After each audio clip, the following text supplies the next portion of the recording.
నించుంటే సీరియలాగా లేదు. పద కిందకి వెళ్దాం. కిందకి వెళ్ళి పెద్దలను అడుగుదాం. నాకన్నా పెద్దలు ఎవరు లేరులే కానీ ఓకే అడిగేద్దాం. కోన వెంకట్ గారిని అడుగుదాం. కానీ దానికన్నా ముందు అవసరాల శ్రీనివాస్ గారు వెళ్ళిపోయేలా ఉన్నారు, ఆయన అడిగేద్దాం. ఓకే నేను అడగనా? అడగండి అడగండి. అలా అడిగితే చెప్పేలా లేరే. ఒక పని చేద్దాం సార్, మీరు ఒక 3 గెసెస్ చేయండి, లేదంటే మీరు విన్నటువంటి ఏదైనా ఒక మంచి గాసిప్ చెప్పండి. ఎందుకంటే మీరు గాసిప్ స్పెషలిస్ట్ కదా, ఊహలు గుసగుసలాడే. కాదు, ఏం గెస్ చేయాలి? ఏం పాపం ఇందాక నుంచి చెప్తున్నాడు, అర్థం కాలేదు. ప్రాబ్లం ఏంటంటే అంటే అమ్మాయి ఎందుకు 3 రోజుల్లోనే వదిలేసి వెళ్ళిపోయింది అని. అసలు ఆ 3 రోజులు, ఆ ప్రాబ్లంకి 3 రోజులు అనవసరం అండి. ఫస్ట్ రోజు వదిలేసి వెళ్ళిపోవాలి నాకు తెలుసు. మీరు ఏ ప్రాబ్లం అనుకుంటున్నారు అసలు? మైక్ ఇచ్చి ఏ ప్రాబ్లం అంటే ఎలా చెప్తాం బ్రో? విచిత్రం ఏంటంటే దీన్ని ట్రీట్ చేసే డాక్టర్ ఈయనే సినిమాలో. అవునా? కాకపోతే ఇప్పుడు మీరు డాక్టర్ కాదు, యాక్టర్. అంతే. ఎస్, ఆయన ట్రీట్ చేసిన డాక్టర్ నేనే కాబట్టి నాకు సమస్య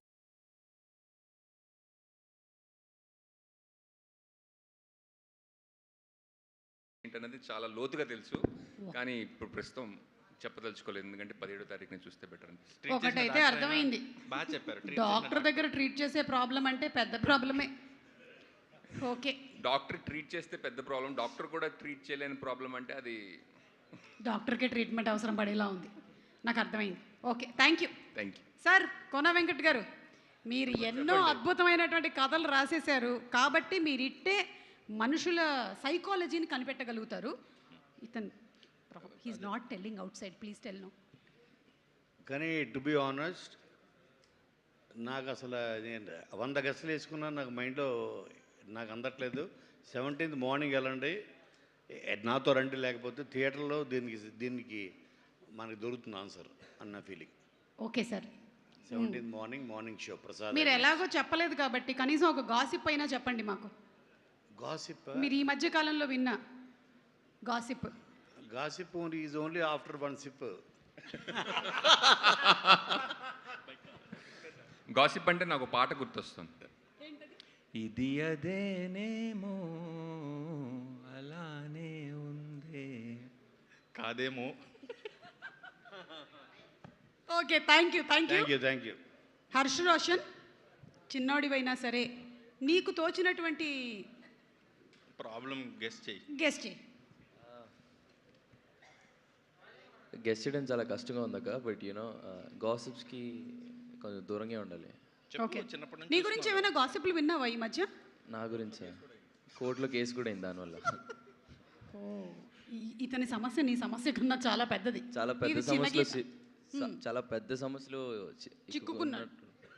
అవును, నువ్వు చిక్కుకున్నావు, ఇతను కాదు. నేను ఫస్ట్ చిక్కుకున్నాను. ఆ చిక్కు అయితే కాదని నాకు అర్థమైంది, ఇది వేరే చిక్కు. అదేం చిక్కో తెలుసుకోవాలి. ఇతను మేజర్ అయ్యి 10 years అయిపోయింది. అది మాది ఊరు కోట అనమాట, పంచాయతీలు, రచ్చబండ్లు. Okay, thank you. ఇంకొక పెద్ద మనిషి ఉన్నాడు, అతన్ని అడుగుదామా? Excuse me. హలో, మీరు ఎందుకు ఇటీటే తిరుగుతున్నారు అప్పటి నుంచి? జస్ట్ ఇతని కళ్ళు నన్ను అట్రాక్ట్ చేస్తున్నాయి, అందుకనే నేను ఇక్కడే తిరుగుతున్నా. ఎస్, చెప్పండి. మీకు ఏమైనా గెస్సులు ఉన్నాయా? నేను అనుకోవడం 3 రోజుల్లో వెళ్ళిపోవడానికి కారణం ఆయన ఉన్నాడు కదా, వీళ్ళ నాన్నగారు. ఈయన ఏదో చేతబడి లాంటిది ఏదైనా చేసి ఉంటాడు. అవును, కరెక్టే. నా చేతిలో చేతబడి బొమ్మ అని కూడా అన్నాడు.